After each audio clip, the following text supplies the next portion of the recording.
Le Forum franco-chinois de santé publique et d'innovation médicale s'est tenu pour la première fois en Chine, à Beijing, les 12 et 13 novembre. Le forum est organisé conjointement par l'Association médicale de Chine et l'Académie de médecine de France à l'occasion du 50e anniversaire des relations franco-chinoises.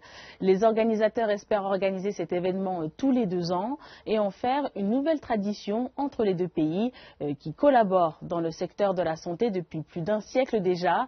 Le forum ne permet pas uniquement le dialogue entre professionnels. Cette année, 24 professionnels de la santé ont proposé des conférences sur des sujets comme le vieillissement, l'innovation médicale et les effets de la pollution sur la santé et les ont vulgarisés afin de les rendre accessibles au grand public.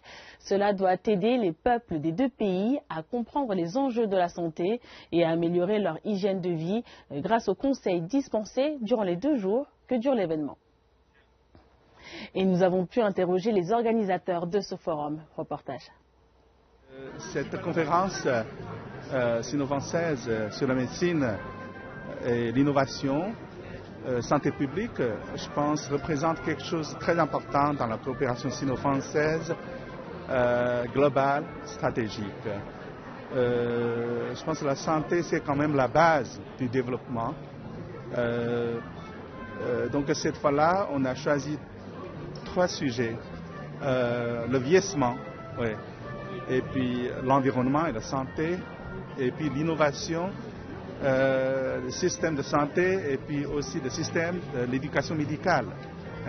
Et c'est la première fois que l'Association médicale de Chine travaille avec l'Académie nationale de médecine de France pour faire un forum ouvert au public.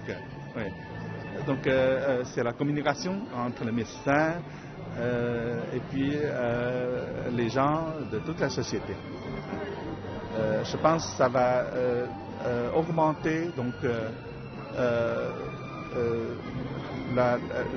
la reconnaissance de la santé comme un secteur très très important dans le développement durable de notre pays. Et je suis très content de voir que maintenant les jeunes en fait s'intéressent donc à cette coopération et pour continuer la grande cause. Il existe beaucoup de forums médicaux, mais celui-ci est un petit peu différent parce que nous avons demandé aux professeurs qui viennent parler de telle sorte que les non-spécialistes puissent comprendre les sujets. C'est pour ça qu'on prend des sujets très grand public, le vieillissement, l'effet de la pollution sur la santé ou l'innovation, pour que chaque citoyen chinois, chaque citoyen français puisse comprendre les grands enjeux de la santé et puisse changer un petit peu sa façon de vivre, son hygiène de vie, pour prendre, comment dirais-je, en compte tout ce qui est expliqué pendant ces 2 jours. Donc à la différence des autres symposiums, celui-ci s'adresse pas seulement aux spécialistes. Parce que l'amitié franco-chinoise est très grande, qu'on fête le 50e anniversaire cette année, et surtout, comme vous le savez, que les relations entre les professionnels de la santé chinois et français sont très profondes depuis déjà plus d'1 siècle, et donc c'est dans cet esprit qu'on est venu là cette année avec grand plaisir. L'idée, c'est de faire ce forum tous les 2 ans, donc de revenir en 2016, 2018. Donc aujourd'hui, il y avait 300 personnes, la prochaine fois, il y en aura 500, et la prochaine fois, il y en aura... Enfin voilà, on voudrait vraiment que ce forum devienne une habitude entre les 2 pays.